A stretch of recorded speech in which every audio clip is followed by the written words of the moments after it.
minutes. You've had a long history of doing research, and I'd like to have this opportunity for people to experience you directly.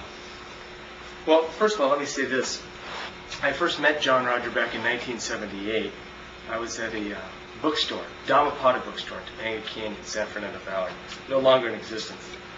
And I was looking at John-Roger's books, and what happened was I decided that, or at least determined that he was plagiarizing from Eckankar.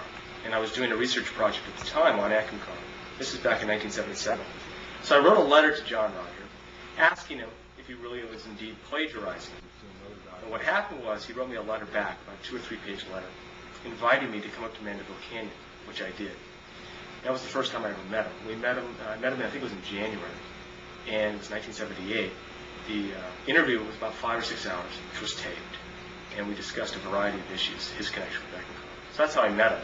We got along really fine. No problem. Well, prior to that, could you tell us a little bit about your background, how you got into being interested in things like Eckankar? Well, see, the thing with Eckankar, it started because I had read a book by Paul Twitchell called The Tiger's Fang, and had realized that he was initiated by Kirpal Singh, who died in 1974.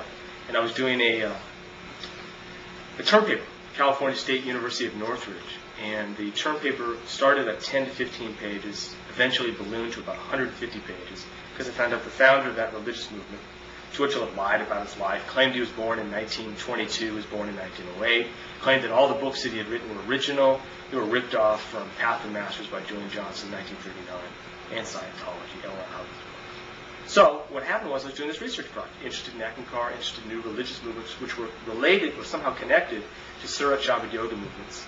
And so John-Roger obviously fell within my purview. And the studies you were doing on Eckankar eventually became a master's thesis? No, what happened was it was my senior thesis at Cal State, and in 1978 it was about 150 pages. At that time I submitted it to Eckankar, who attempted to sue me for $2.5 million. But they eventually dropped that suit because they realized they wouldn't win. And eventually got published as a book and circulated throughout Europe, throughout North America.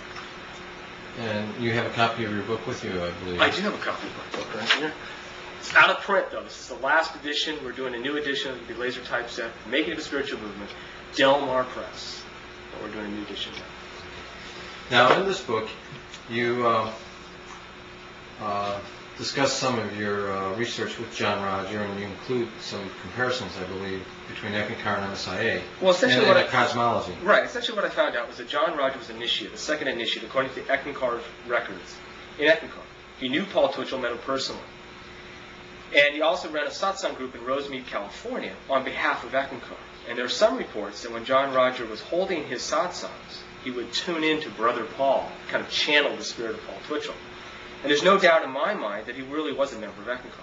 And that MSIA, when he incorporated and founded in 1968, is basically, fundamentally based on Eckankar. A ripoff, so to say.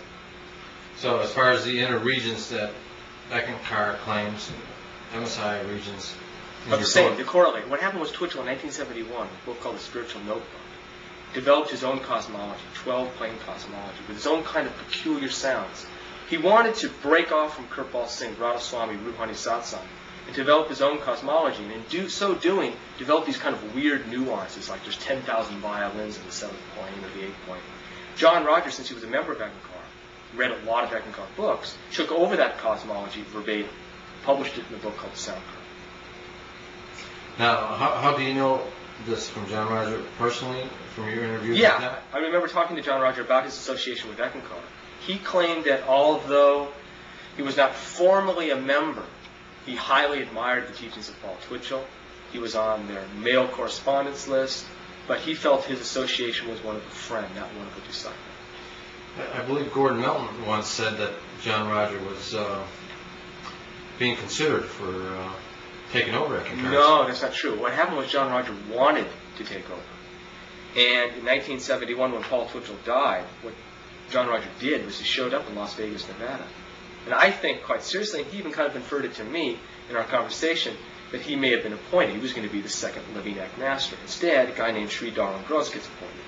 And it's true that John-Roger was disappointed, there's no doubt about it. And then afterwards, there was a relationship between Eckankar and MSIA in terms of allegedly taking over, or mimicking their discourses. And the one thing you got to remember.